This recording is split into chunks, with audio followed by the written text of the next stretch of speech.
Welcome to Unhinged Magi. Oh man, here we are again. Interesting video about markets and Yes. about what's been happening recently. Yeah, we want to talk about potbellies and soybeans. Yeah, because we like to day trade that stuff. Yeah, using calls and puts. Yep. Okay, maybe not. Maybe not that. But there is some interesting things that have been happening recently in the very old school, vintage, original print card kind of market. And it's not the same thing that actually happened like a couple years ago. Yep, a couple years ago there was a giant spike, and it was within a certain field of cards.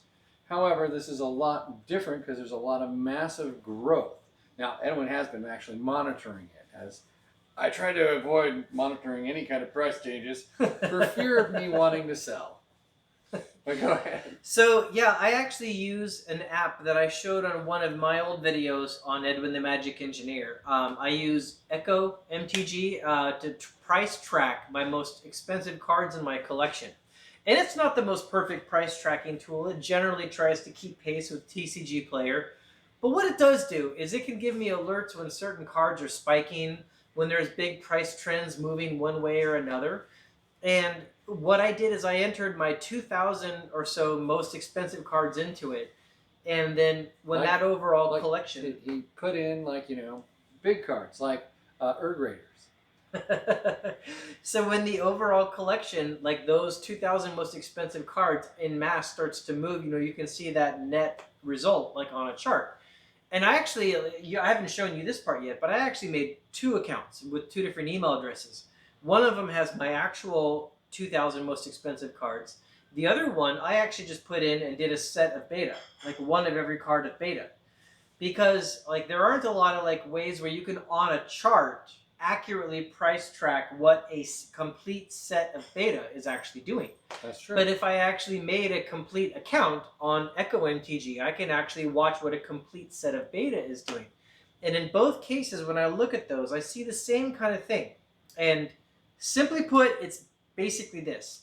That in the last run-up in 2018, the most famous cards, the big name cards, like the Power 9 and the Dual Lands, things like that, they went through a massive price explosion, right? And those are the ones that went up the most.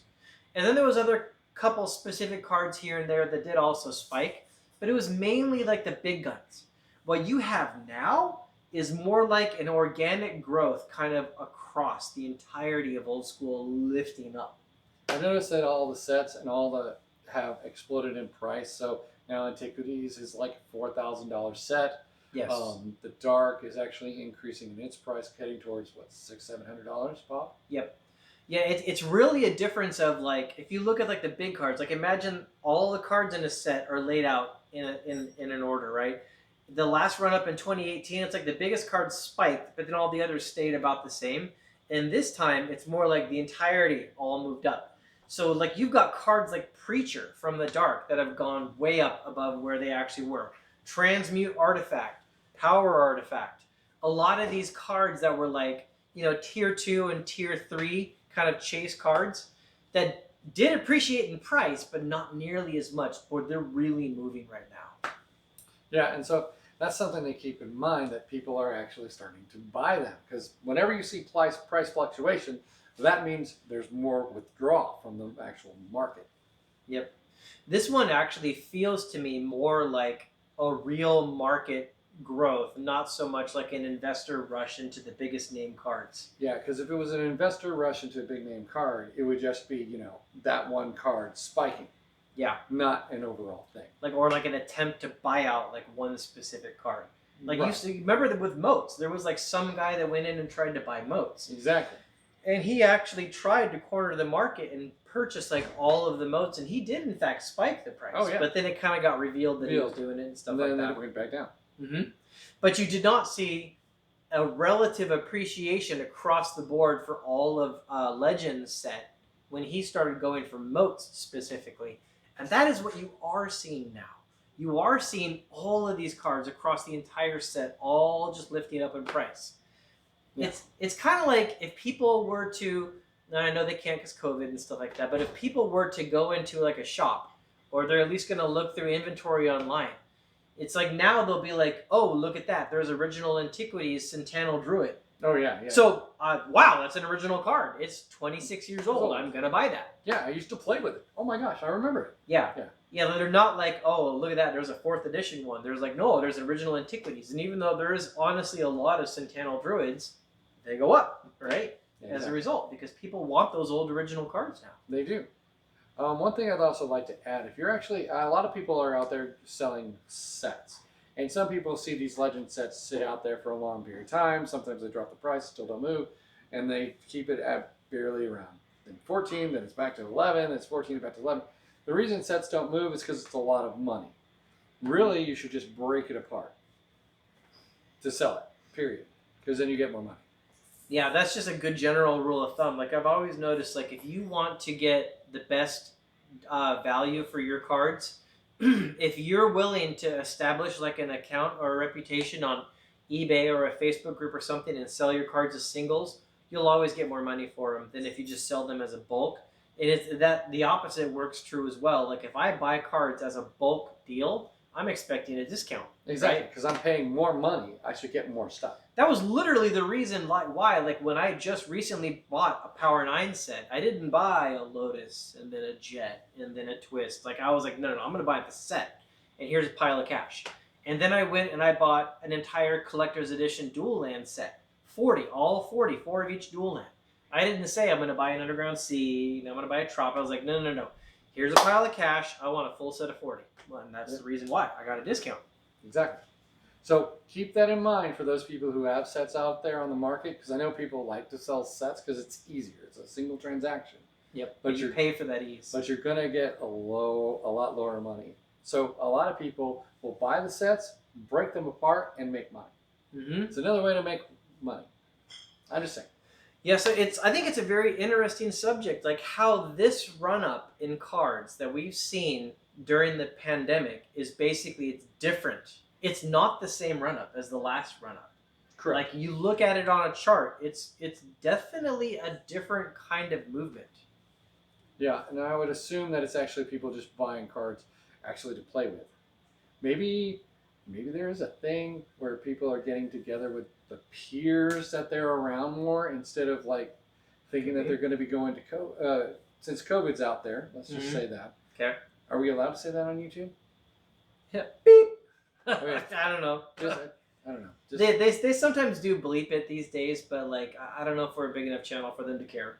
Okay. Well, anyway, well, maybe we should just edit that part.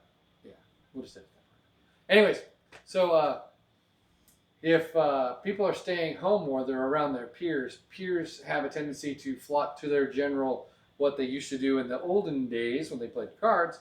And so therefore they want to play with their friends, and therefore maybe they're going out and getting singles that they used to have. You know, it's also possible, and like I'm not in disagreement with that. Like that's a good theory.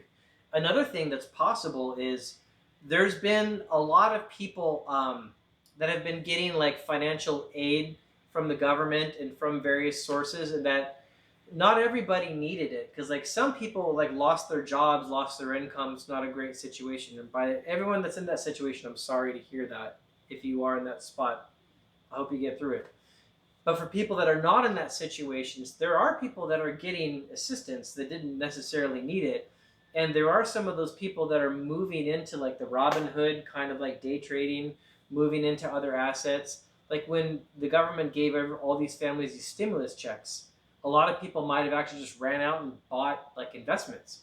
So I've heard some people speculating like maybe that's why some money has been coming into like collectibles assets. Well, yeah, people want to store their money into some kind of pocket that'll actually generate a revenue eventually, since revenue is hard to make currently. However, if we're talking about people, well, I don't know. It depends on what their situation is. I don't think case by case, case by case. Yeah. But if people are having an extra $1,000, whatever dollars, $200, then yeah, they would probably try to either because you can't travel, may as well put it into a spot. There's even another spot that like this is one of the reasons I did it. Like I've been keeping a liquid position. I've been waiting for a market pullback for years, right? And I've been waiting for that pullback so I can run in and buy stocks and real estate and stuff like that cheaper because I was waiting for everything to pull back dramatically. The government keeps messing up my plans though because they keep on printing all this money, stimulating markets, effectively violating the Constitution and all these other banking regulation laws. They're just like, yeah, whatever. Well, they threw those out a while ago when they added the Federal Reserve. So they keep doing this, and so now we're at a point where like there's all this currency coming into the economy that shouldn't have been there. Now I'm starting to get worried about inflation, and so all that currency that I was keeping, all that liquidity on the side, I was getting ready to go buy assets. Now I'm like, I don't want to leave that sitting there as cash, and that's literally like the reason I took money out of those piles and started actually buying like additional like Magic, like Power 9.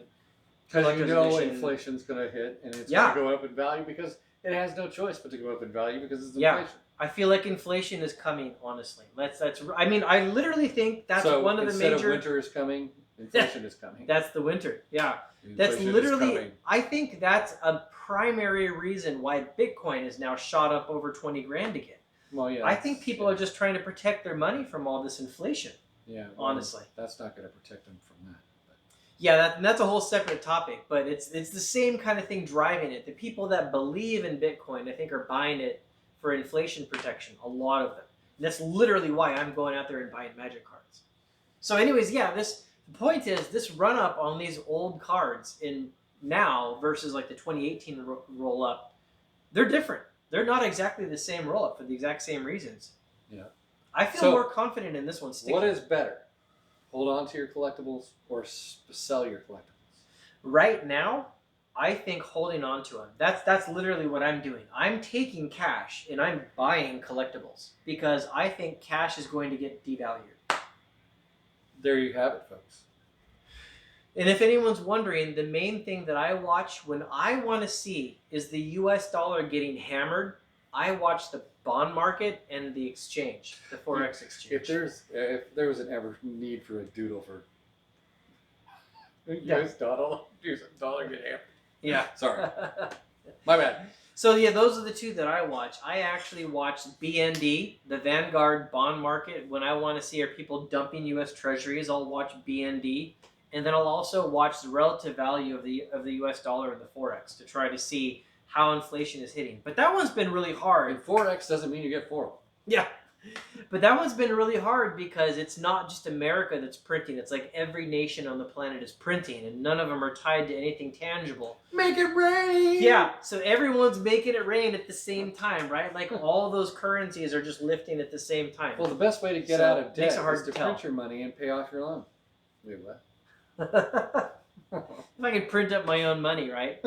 It's illegal for me. I'll go straight to jail, but they can do it, right? Because it's makes fine. Sense. If you're a central bank, you can print up all this money and you can buy all the assets in the world, and then the world says thank you. Yep. For some reason. Like central banks now are literally buying houses, they're buying real estate, they're buying stocks. They're literally printing money out of nothing and buying everything. And everyone's saying, oh, thank you for that. Well, maybe they can sell our house to the central bank. Maybe. They're not getting my tangible assets. That's what they're not getting. Over my dead body, you'll get my Lotus. But what about their Janet Yellen? What about your tangerines? Tangerine? Well, they can have those. I don't know, moldy tangerines.